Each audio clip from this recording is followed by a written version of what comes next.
Should I buy the $400,000 house today or rent the same house for $2,500 a month? That's a big question a lot of people are asking.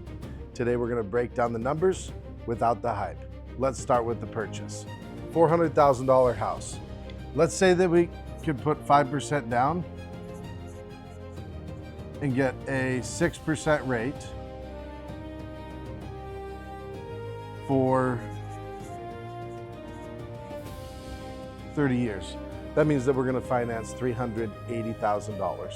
Okay? Our principal and interest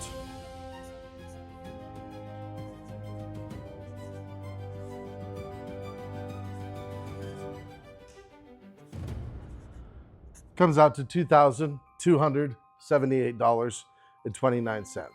Okay, we're also going to have some additional costs. We're going to have private mortgage insurance, homeowners insurance, and property taxes. And we're just going to approximate those today. Let's say it's going to be about $750. That can vary somewhat based on your location. Are you in a flood zone? Where are the property taxes at in your specific location? And let's just say that all of the taxes and insurance together come out to be about $750 per month. I would say on average that might be a little high for our area here in Central Florida, but it makes it easy for the math today. So let's just go with a total payment of $3,028.29. Okay, whereas the rental over here, that one's easy. We're gonna make our first payment, our last payment, and our deposit, and we're gonna pay $2,500 a month. Now that's a clear choice winner today, right? We're saving $500 a month. Now real estate has consequences, so we're gonna go ahead and fast forward 10 years in the future and take a look at what this whole situation plays out. Okay, bap, I'm in my DeLorean and I'm back. And my rent is now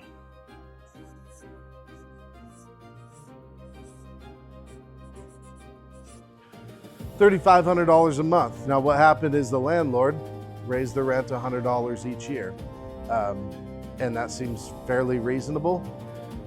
Maybe he raised it a little more some years and less other years, but in this case it went up $100 every year. So in that 10 years, the second year was 26, the third year was 27. In other words, I saved from paying the $30, $28, $29, I saved about $18,000 in the first 5 years in rent payments, until that payment became $3,000. Then I'm paying about the same in rent as I would have my mortgage. And then I'm paying a little bit extra for those next 5 years in rent. So at the end of the day, my rent versus mortgage at the end of 10 years is gonna be about the same, okay? So let's take a look at what happened 10 years from now. What's my mortgage payment? 30, 28, 29. Now, can my taxes go up? Yes. If I make a homestead declaration in Florida, there's a cap on how much my taxes can go up every year. Could my insurance go up? Absolutely. It could go up. It could also go down. Mine hasn't changed in the last couple of years. And for this 10 years, we're just going to use this number because it makes our math easy.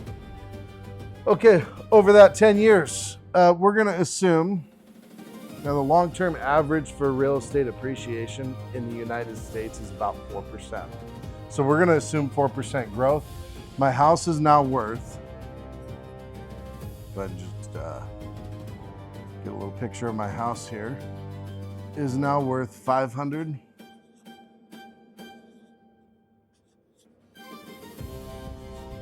$596,000.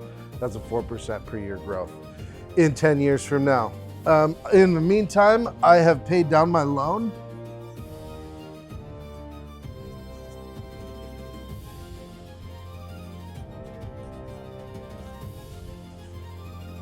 And the first couple of years on that loan, most of that payment is interest. We put 5% down, so we borrowed $380,000. We paid that $380,000 down to $318,000. Okay, so what's my equity? I've got a house that's now worth $596, a balance of $318. My equity is about